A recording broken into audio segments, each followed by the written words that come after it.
Hola, mi gente. Tonight we have a very special On the Block with Jen episode celebrating hip-hop's 50th anniversary with none other than the iconic Big Daddy Kane. Appreciate you. So how are you feeling? You are in Vegas tonight. Let everyone know what you're doing in Vegas. I'm here in Vegas to support Morris Day. He has the Purple Legacy residency at the Strat Hotel, and I'm here to perform with him along with Trinidad James and Billy Gibbons from ZZ Top.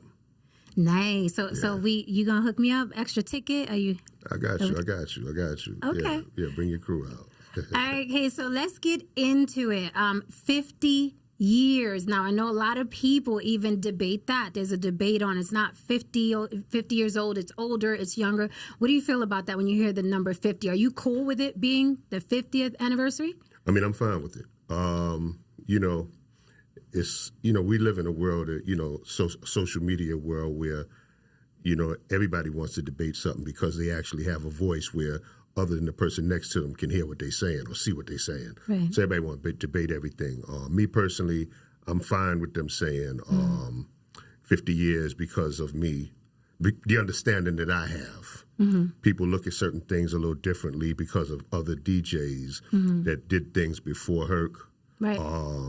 And because, MCing on Breakbeats was going on since 71, 2 years before 73. So a lot of people look at things a little differently. Me, myself, I just feel like what was going on as far as the DJ scene, the rap scene, the breakdance scene, the graffiti scene, what Herc did was combine all of them elements to create a culture. So there was different elements going on before Herc, but he was the one that combined them all. So I definitely give Herc his props, his flowers, his respect, and I'm cool with 50 years, Yeah.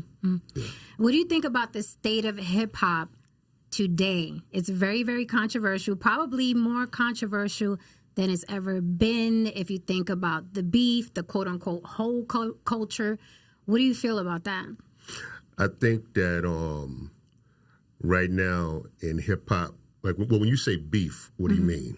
Like, online, a lot of the rappers are beefing with the other rappers and they're going back and forth and threatening each other online. What do you think about that? I mean, I think that people have to really understand that, hip-hop, it's music. It's not meant to be a contact sport. Right. There was a time in the beginning where you had artists like the Cold Crush Brothers, Fantastic Five, who battled each other for as much as $1,000, and that's nothing when you have to split it amongst 6 members. You know what I'm saying? And this is what they're going at each other over, and only the winner gets paid, not the loser. Right? So, these brothers could do that and still be friends, the following week at the club.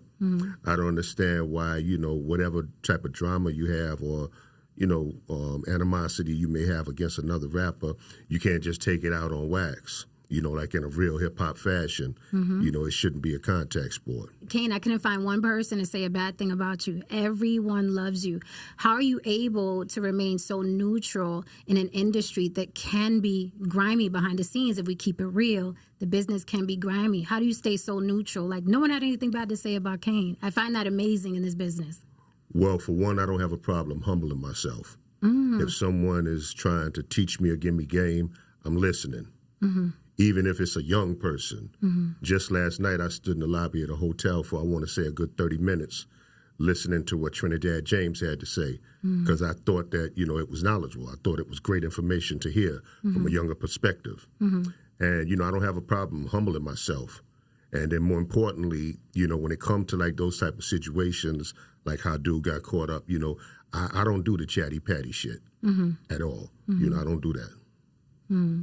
What do you think about this new revelation in Tupac's murder?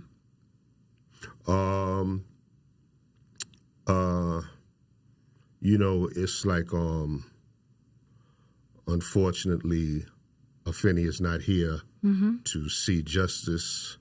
But Tupac is one of the greatest hip hop artists ever, and he was a close friend of mine. And you know, I would love to see justice for the brother because he always had good intentions and a good heart. Do you think that the era icon is over? You were an icon of hip hop.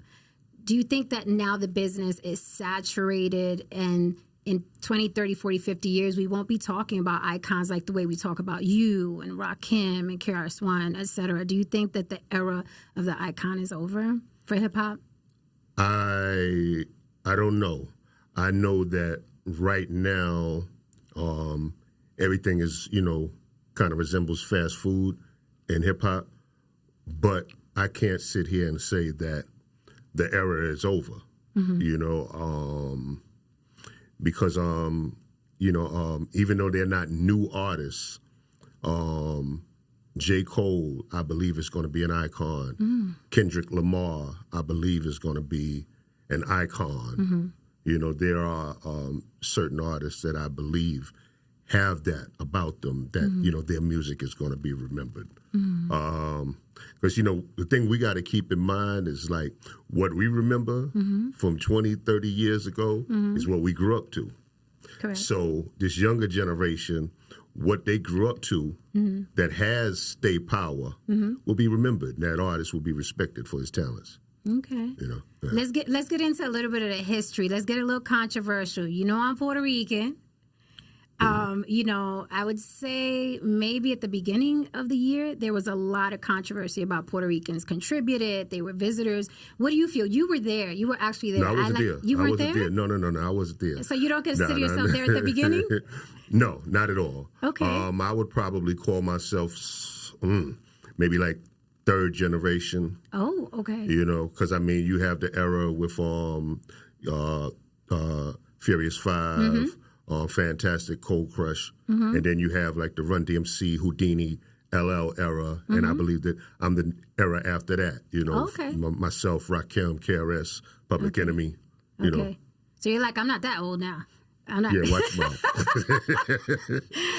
Okay, but what's your opinion of other ethnicities or races in the game of hip hop? Well, you know, when you look back at what Crazy Legs has done, you know, yes, there were B-boys, you know, in the early 70s before Rocksteady, but it played out so quick because, you know, a lot of people didn't want nobody, you know, kicking them in the shin at nightclubs and stuff like that, you know. But when Hurt started a movement, him, Bambaataa, what they did, I feel like, you know, it made it where, okay, now there's a place for this. And once a place for that was established, Rocksteady brought it back. Right. And, you know, Crazy Legs is one of the people that's, you know, responsible for that. You know, so I got to give him his props. And then Prince Whipper Whip, who may be the first Latin rapper, don't quote me on that, but he may be. But I mean, this dude has been a part of hip hop before he was with Fantastic, you know, as an MC.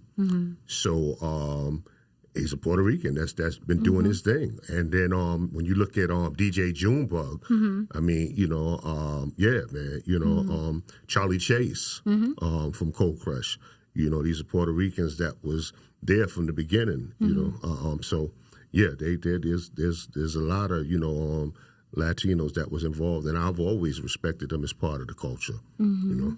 Something I find similar between you and Crazy Legs, both icons, okay, hands down. But Crazy Legs is also very humble himself.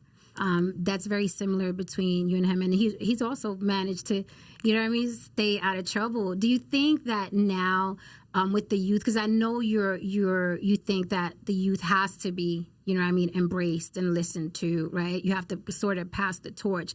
But do you think that the youth that we have now in hip hop, do you think that they're receptive to it, or are they too disrespectful, or they're like, this is how we do it, you're an old head, you're old school? How do you feel like we can bridge that gap?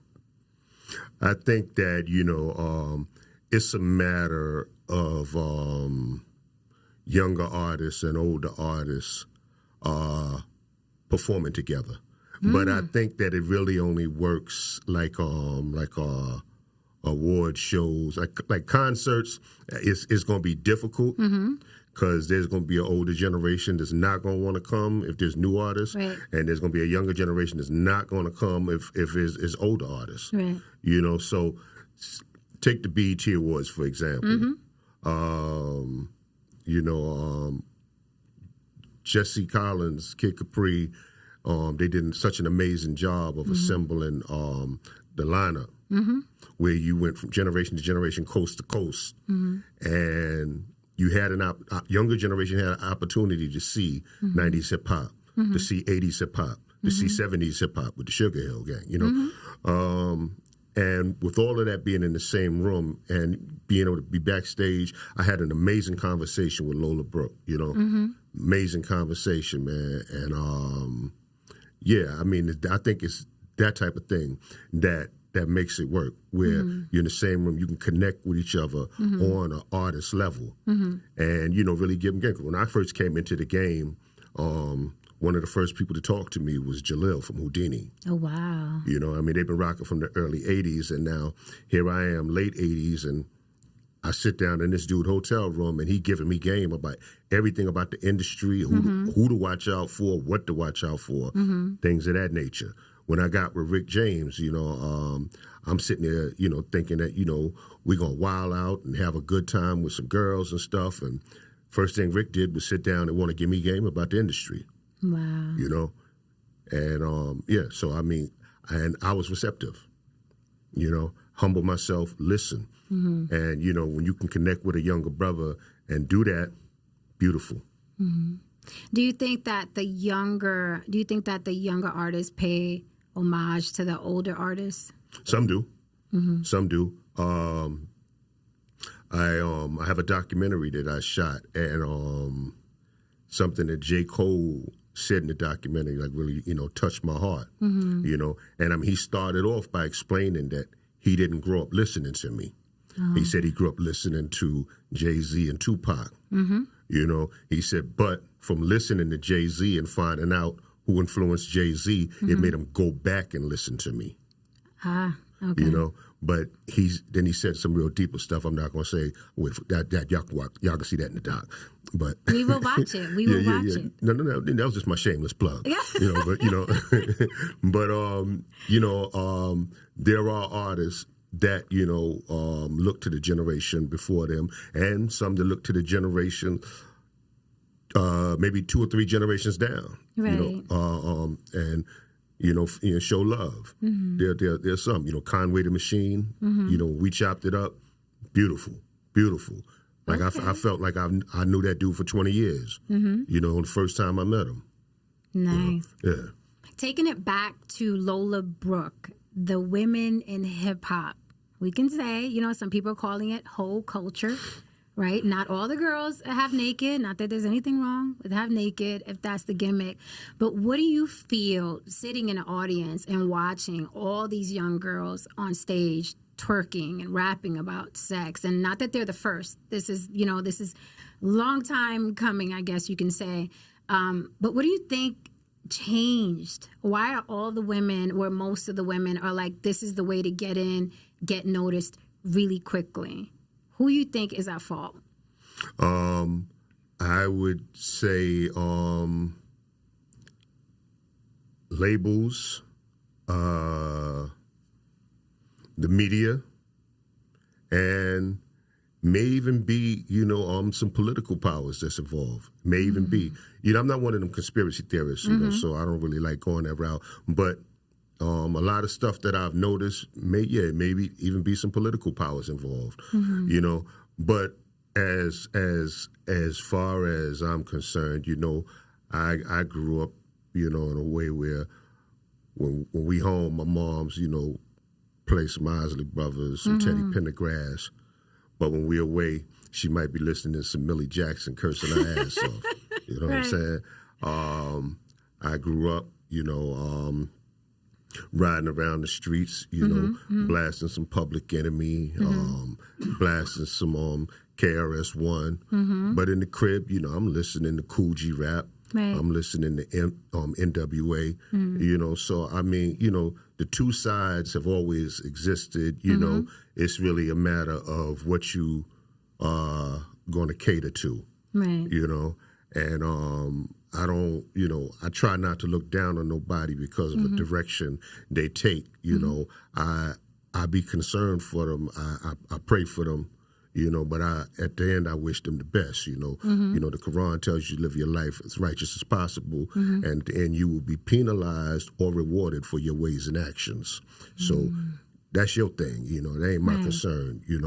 I wish you the best. Now, if you coming to me asking me for my opinion as an artist, then I'll give you the game the way I feel that it need to be, spilled. Yeah. And that's how you stay out of mess. That's how you stay out of mess. If it works for you, good. You did mention there may be a little bit of politics involved. There maybe it's the labels. How much responsibility do you think should fall on the actual artist? Because we've seen Cardi B say she doesn't let her daughter listen to her music. So do you think these artists are consciously putting out a message that they themselves know is harmful if they don't want their children to listen to it? I think that some artists probably know that that the music is a little raunchy or whatever the case may be. They're probably aware of that. But at the same time, it's the type of thing where they're trying to get that bag, and it might be the type of situation where they're told that this is what we need you to do for us to work with you, and that becomes a decision that individual has to make. Now, you have artists like Lady London that chose not to make that decision. She chose to go a different route. And it's taken her a long time to really, get to that spot. But she cool with that, because of her own personal beliefs, So, I mean, it's like, there can be, the artist, you can, it's like it can be, their fault, but it's a decision that they have to make. And you never know why they made this decision, you know what I'm saying? Because, they may not have no money, and this is the way to get that bag, be able to feed their family. So Lady London, Lola Brooke, those women are very, very talented. Do you think that it takes an artist longer if they're actually talented? Because that's what it's looking like. Like the people that are mainstream quickly, like within a year, it's like, wait a minute, you can't, just my opinion, not Kane's, I look at them as a fan, of hip hop, and I'm like, you can't rap. I'm like, what are you doing? You can't rap, and this girl's way better, and that girl is way more talented lyrically. Why do you think that happens? Well, I mean, I think it really has to do with pop culture. Okay. It's what's popular. Because, I mean, this is nothing new. This is nothing new. I mean, with no disrespect intended, I feel like I'm a much better rapper than MC Hammer. Okay. But he was a way bigger star than me. Right. You know what I'm saying? So it's nothing new. You needed to do a little waist jiggle, Kane. I did. Still ain't sold the records Hammer sold, though. Yeah. Yeah. Oh my God. Matter of fact, in Get the Job Done video, I even had the damn genie pants on. But we remember. Yeah, it did work. Yeah. Oh my goodness. Okay. So what does it take to piss you off? Because I did see a video and it looked like you was ready to squabble, Kane. You were overseas celebrating the 50th anniversary. Somebody got out of pocket. And I was like, who gets out of pocket with Kane of all people? What was that about? Well, an artist on the show, he's a known artist in the UK. He thought that his time got bumped. Because I guess originally he was supposed to go on after Master Ace. Okay. And Onyx didn't show up. They was a part of the show, so it was supposed to be Ace, that artist, Onyx, and then me. But Onyx didn't show up. Okay. So the promoter changed the order. And then he made it that group, Ace, and then me. But apparently, because I didn't know what the whole deal was or why he thought this was his spot. But then one of the popular DJs over there explained it, that they didn't come to sound check. Oh, okay. So I guess they were, they assumed that it was their position was still the same, but when they didn't come to sound check, they didn't know. So he thought that the promoter put me on instead of him. So he walked out on stage, I guess, to protest or whatever. I don't know whatever the hell he was doing. I pushed dude back and tried to let security handle it. Right. Everybody got the camera. You catch you doing nothing crazy. So I just tried to let security handle it. But it's like there's a whole bunch of people there to see me. Right. And the show needed to go on, and security was taking way too long to handle it. So I just, said, well, then fuck it, I handle it. Right. But dude walked off stage, and that was that. Did you guys iron it out later? Nah, we never got to iron it out. In fact, I walked over to my manager, and I told him, hey, you know what? Grab those dudes and tell them to come on out. I'll let them do a couple of songs in the middle of my set. And then my manager was like, nah, I think they left. Nah, just go ahead. And I'm glad that I didn't, because afterwards I saw his video, talking about it. And, and I'm like, okay, yeah, I'm glad I didn't bring his ass on stage, Wow. Yeah. But, wait, so he kept it going after? No, I mean, when he filmed the video talking about the incident, I was like, oh, okay, that's his view, and that's what he's trying to tell the public. Right. Okay, all right, yeah, I'm glad I didn't. Because, I mean, I saw the dude talking about I had to leave my wife, my family to come here to do this. I'm like, shit, I did the same thing. And mine is in America. Right. You know what I'm saying? I think that's what anybody do when they go to work. Yeah. They leave their family at home. Right. So I didn't quite understand where he was trying to go with it, but I'm like, okay, I'm glad I didn't bring dude back on stage. But, nevertheless, man, I wish them dudes well, man. And I hope they get to perform a whole lot more in London, man. Yeah. So obviously that would piss anybody off, but what pisses you off? Because you seem like the most laid back person ever. So what really grinds your gears, especially in the business? What grinds your gears where you're like, nope, that's it, gloves off? Nah, I would hope that there's nothing that could really get me to that point.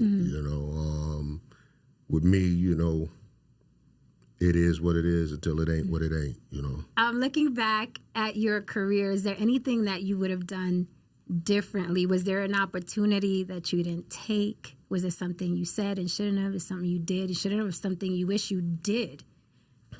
In all honesty, of course there's things that I said that I wish I didn't say. There's money that I spent that I wish I didn't spend. But what's done is done. So I don't even reflect on that.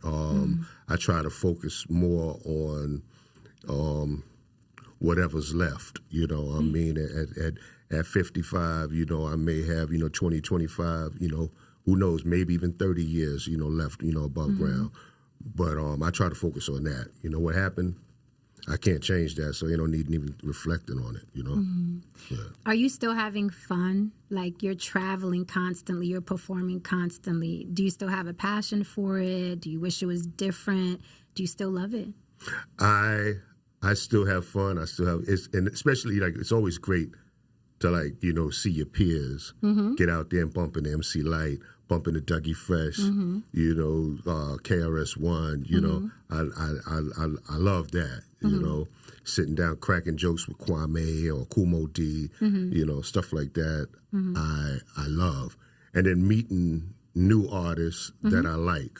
To meet someone like a Lola Brooke and see that she's a friendly person and see her ambition. You know, like, you know, I love that, you know, meeting someone like Trinidad James and seeing his love and passion for music and seeing his understanding of being a real artist, you know, stuff like that. I really like, you know, so I still have fun, you know, at this point in time, like the performance side of it, you know, it feels a little different. But I still love doing it, you know, because like when you hear the crowd screaming and enjoying themselves, you know, I have fun. Okay. You know? What feels different about it, performing now?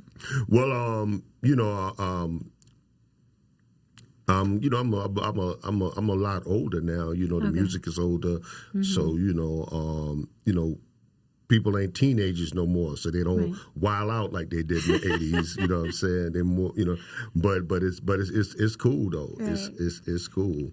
You know, it's cool. You know, and it's funny to me, you know, because I remember back in the '80s taking my parents to see Jerry Butler at the Apollo, and I'm sitting there with them, and I'm watching all these older women screaming and, you know, trying to grab Jerry Butler's leg and stuff like that. And I'm just sitting there, you know, these are, you know, older women and they like, you know, they church outfits and this is, you know, nobody really like super in shape and whatnot. And I'm just looking like, you know, this is funny as hell. You know, now here we are in 2023 and I'm fucking Jerry Butler.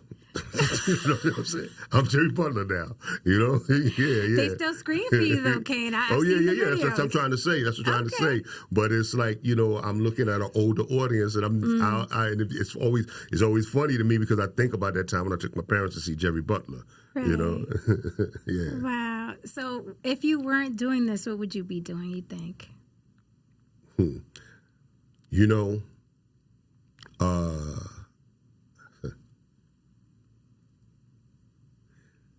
the first time in my life I ever thought about that is when they closed Biz's casket. Wow. That's the first time I ever thought about that, you know. And I mean, I've been asked before, and I don't know. But I mean, that was the day when I realized that, yeah, what would you have been doing? Because if it wasn't for this dude, you wouldn't be doing this. Right. You know, that was the first time I really thought about it. But to answer your question, I think I would have probably been, I probably would have been a music engineer in the studio. Oh, nice. Okay. Yeah, so still music. Yeah. Still music. Speaking of Biz, we're losing so many. I guess we're at that age. Like, we're at that age where it's like we start losing peers and friends, and we're like, wait a minute. I'm my mother's age when my mother was going through this, right? I know I go through that as well.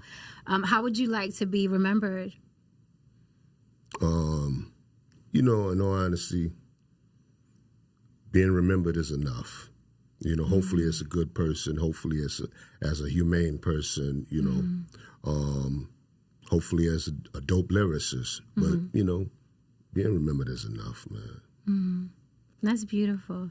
You haven't been, like I said, your name is not synonymous with any controversy, any drama regarding women, fans, groupies. How do you manage to stay away from like, 10 years ago he did this, 20 years ago he did that? If you were to advise the young males coming up now, what advice would you give them? Because now everything is a screenshot. Everything is controversy. Everything is drama. Look, he sent this text or he sent that, you know, DM.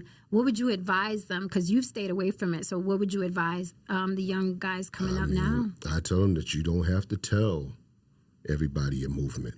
You do not have to tell everybody your movement. You know what I'm saying? Let the bag speak for itself. You know? That bag will let them know what you're doing. That bag will let you know, let them know your value. You know, you don't have to tell everybody, especially, you know, now. You can show your location and people can see the address or recognize the venue or building. Right. And it can turn ugly. You know, you can say something where you're just talking, you're just talking junk. And someone take that and twist those words around and cause a whole major controversy with you and someone else. You know, so I mean, you know, Sometimes less is better, you know, and move in silence, man. Yeah, I like that. I think that's something that we know very well coming from where we're from, New York City. Never volunteer information. I think we were a lot more careful where these kids are growing up in social media and there's just like information overload. Like they say I know someone's whole life in a couple of posts. There you go. Yeah. Yeah, that's scary, man, because it's dangerous. You don't know how detrimental that can be to your life, you know. But yeah, that's scary, you know. And then in turn, when you look at the young women coming in the game, they're like, well, I see, you know, Cardi B, Ice Spice, Meg Thee Stallion, you know, these girls are shooting to fame, you know, by dressing provocatively and quote-unquote whole culture. And there's a lot of talent out there. But what do you say to the young girls who are like, well, I don't want to wait. I want to be the next Cardi B or Ice Spice, so I'm going to throw on this thong and twerk. Because I'm not going to lie, it hurts when you're talented and you're watching people shoot to fame and you're thinking, why not me? I've been working so hard. I write, I study, you know what I mean? And these people are shooting to fame within a year. Some of these girls are rising to fame in a year while someone's been writing for, you know what I mean, 10 years. So what do you say to those young girls? Hold tight, do the gimmick, what do you do? No, I would never tell nobody to follow a gimmick because, you know, when the gimmick gone, you gone. You know? You know, yeah, I would always tell somebody to be original. You know, I think that's the only really the only way to have stay power. You know, when someone attaches to your uniqueness. You know, people wanted to wear a red Kango because of LL. Very true. People took their shoestrings out of their Adidas because of Run DMC. People had flat tops and parts in their eyebrow because of me. People wore clocks around their neck because of Flavor Flav. Right. You know, I mean, even years down the line, people wore blue and pink wigs because of Little Kim. You know. True. You know, so yeah, it's your originality that your fan base takes to, and make them love you as an artist. You know, and want to be like you. You know, and in my day, have a poster of you on the wall. In today's world, be the screensaver on their phone. You know, right. or whatever. You know. So I remember them pictures on my wall right on. I had EPMD, Big Daddy Kane. So this is surreal that I'm sitting here with you. I'm like, oh my God. Speaking of uniqueness, you are always dripped out. Like always. Where did that fashion sense come from? Was it your mom, your dad, or My pops. Okay. He was a real flashy dresser. Ah, you know, okay. Yeah. He always wore 3- and 4-piece suits, and you know, fedoras, snakeskin, gator shoes, fur coats. Oh. Yeah, that was his thing. So Daddy was doing it like that. Yeah. Okay. He stayed sharp. All right. Now, you know, the ladies that watch me, they're going to want to know, is Kane single? Kane is married. Ooh, Kane is married, y'all. Yeah, 12 years. Well, congrats. 12 years is a lot in this day and age that we're living. How do you keep your marriage private? You look at a lot of relationships that's televised, the media gets into your relationship, and then before you know it, so that I try to, you know, keep private. You know, I just saw a post about Lorenz Tate. I guess he gave an interview saying the same exact thing. Yeah. You know, they're saying that he felt like that's how his relationship lasted, by keeping it private. Yeah. You know, yeah. I think that's best because we live in an age where with social media, there's a whole new world order. Everyone's looking for a come up, and they take the littlest thing, whether it's a DM, a handshake at a club, a hug or picture, and they'll blow it up to something that wasn't even the case. You're like, no. I mean, this happened to me, I believe, earlier this year, or was it last year? I can't remember. I mean, same thing happened to me. You know, so I mean, yeah, that's what people do. You know, yeah. Can you talk about what happened exactly? It was a translator came on stage. Not translator. What is it called? Sign language. Sign language. Yeah. He was on stage doing the songs, But no one told me he was coming on stage. I didn't know.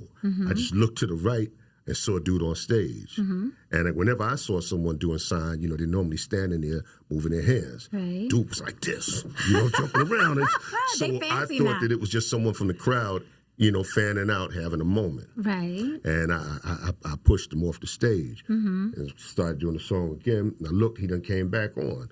So I pushed him back off again, you know. I don't mean like pushed, I mean like just moving him back, you know, just moving him back, you know. And then after the song ended, my DJ says, you know, yo, nah, he's doing sign. And I'm like, oh. So I walked over to him and I apologized. And then I brought him to the front of the stage and told the crowd, you know, I just apologize as brother, you know, whoop-de-woo, because when you come to my show, I want you to enjoy yourself, even if you can't hear it. So thank you, brother, you know, and, you know, raise his hand, you know, acknowledge him and let him carry on. But then some moron going to take that teeny little clip of me pushing him back and post that saying he don't show the whole thing where I realized that I was wrong and apologized to the dude. He showed this, and now everybody on my Instagram talking reckless and everything, you know, because this dude, you know, and it's like, you know, whoever the person was that did this, I wonder where he is now, you know? Wow. Because I'm pretty sure that 15 minutes of fame had him thinking that he was the next Vlad. You know? Not Vlad. You know, but I wonder where he is now. Right. You know? Speaking of Vlad, remember there was a time where people were trying to boycott Vlad because they were saying he was using black culture. He was monetizing black culture. What do you think about someone like Vlad? Do you think that they're purposely monetizing black culture, or it's regular old journalism? I mean, I'm not going to get into that. Okay. You know, what I do is what I think is right, I sit and I talk with them. You know, what I think is wrong, I don't mess with it. And that's just the way I live my life. You know. I love it. So tell the people of the block, how much longer are you going to be performing for the world?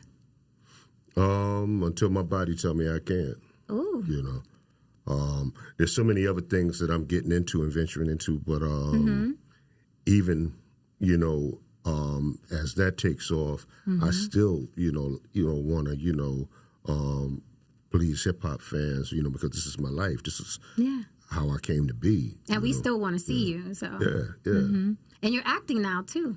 Yes, indeed. Yes. The last play was New Jack City. Yes. Yeah, New Jack City, and that was amazing, man. I had such a great time. Like, I mean, Tretch did an amazing job as Nino Brown. Flex Alexander stole the show as Pookie. He was the highlight. He stole the show as Pookie. And I learned a lot from Gary Dourdan, and it was an honor and a privilege to say that I worked on a project together with Alan Payne, because, you know, his light-skinned ass been my brother for years upon years. You know, I mean, I love him like a physical brother, you know what I mean? Right. Yeah. Okay. So before we leave, first of all, honored, more than honored, that you joined us today on the block. We love you. We always will. I hope you have forever to perform. You got to hook us up with the stylist, though.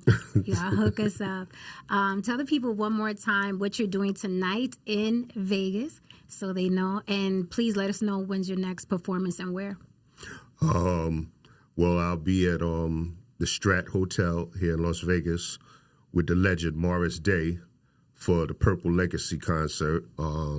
He has a residency at the hotel, and I will be performing our new song, Grown Man, with him tonight.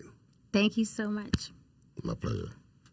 That was The Block, baby. On The Block with Jen all week.